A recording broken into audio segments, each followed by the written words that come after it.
বিয়ের জন্য মেয়ে দেখতে গেছি, পছন্দ হইছে।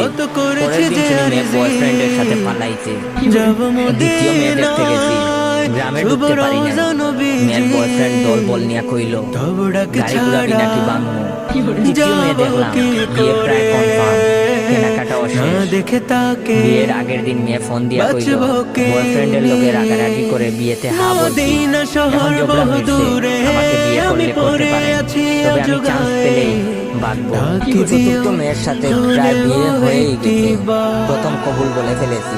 দ্বিতীয়টা বলার আগে মেয়ের বয়ফ্রেন্ডের অতর্কিত হামলা, লাঠির বাড়ির চোটে ডাল অমনেই হা হইয়া আছে।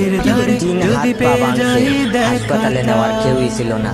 পঞ্চম মেয়েকে দেখতে আমাকে হাসপাতালে রেখেই বাপ মা মেয়ে দেখতে গেছে। মেয়ের বয়ফ্রেন্ড হাসপাতালে আইসা আমার বাকি পাটাও ভাঙছে।